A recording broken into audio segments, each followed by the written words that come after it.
Ever wonder how London's buzzing energy gets swapped for Manchester's booming tech scene in just 2 hours? Every 12 minutes, a green Pendolino train tilts out of Euston, accelerates to 125 miles per hour, and makes that happen. No motorway, no runway, just steel, wire, and a timetable that quickly keeps the UK economy humming. That rhythm now belongs to Avanti West Coast, and today the trains you see in this video are riding the length of it to see how 18 million people, 50 stations, and two brand new train fleets are being stitched together by one company. The West Coast Mainline kicked off way back in 1837 with a tiny Liverpool and Manchester locomotive called Rocket. Fast forward nearly 2 centuries, and it's still Europe's busiest mixed traffic railway, moving freight at night, commuters at dawn, and intercity passengers all day long. Virgin handed over the keys in 2019, and Avanti, Italian for forward, stepped in with a big question: how do you squeeze even more trains onto a Victorian era track without pouring concrete all the way to Glasgow? Their answer was clever: tilt the carriages, maximise every path, and replace the oldest diesels with smart bi-mode power. Grab a map of the UK, draw a line from London up to Glasgow.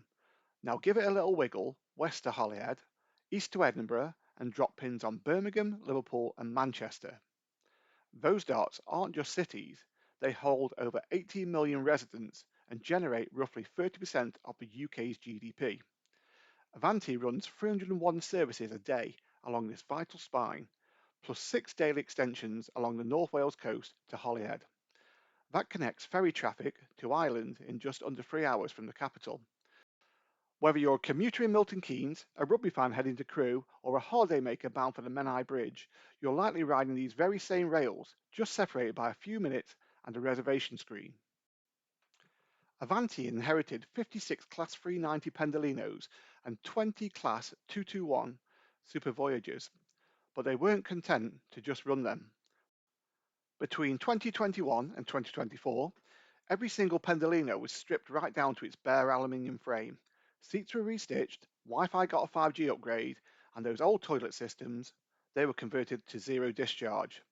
Meanwhile, the 221s, famously noisy under diesel power, were retired for good in 2024. Enter the sleek Evero family, Class 105 bi-modes for places like Chester and North Wales, and Class 807 electrics for pure intercity runs. They hit the same 125 miles per hour top speed, but use 20% less energy per seat. Plus, enough battery power to idle quietly in stations without running noisy engines. The net result? 2.3 million litres of diesel saved each year, which is like taking 1,200 cars off the M6 motorway. On long distance routes, punctuality is measured to the minute. Avanti's moving annual average currently hovers around 86%. That might sound abstract until you realise a single delayed Pendolino can block 3 following trains, especially because the line south of Crewe only has quadruple track sections in short bursts. To combat this, the company now preloads platform allocations into an app that tells conductors exactly when to hold or close doors. Since 2022, the average delay per train has dropped from 3.8 to 2.1 minutes. 2 minutes saved per service might seem trivial, but across 110,000 runs a year, that claws back the equivalent of 157 entire train paths. That's enough room for extra football specials or postal freight, all without laying a single new rail. Forget the big city glamour for a second. Up in Penrith, Cumbria, the 557 to Glasgow carries salmon farmers, wind turbine technicians, and teachers who'd otherwise be battling the M6 in winter darkness. From Warrington Bank Quay, pharmaceutical giant Teva ships temperature-sensitive vaccines by the 7:30 service, reaching London clinics before lunch. Tourism boards reckon every daily London to Holyhead train injects £1.4 million a year into Anglesea's cafes, campsites and castles. Multiply that across the network, and rail effectively replaces 250,000 short-haul flights annually. That's a huge pressure release for airports like Heathrow, all without needing expansion. If you're finding this interesting, go ahead and tap that like button. It really helps the channel and tells the algorithm Britain's railways deserve more eyes. While you're there, hit subscribe for next week's deep dive into the freight trains of the UK. Avanti was originally set to operate HS2 trains from 2026, promising to slash London to Birmingham travel to just 49 minutes. With phase one now pushed back to the early 2030s, Avanti has cleverly repurposed its pathing studies.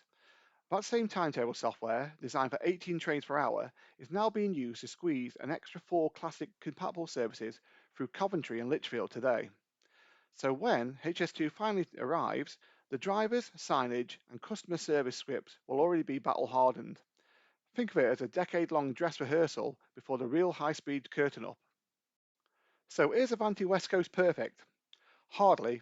Anyone who's paid £180 for a walk-up fare will certainly grumble, but the numbers don't lie.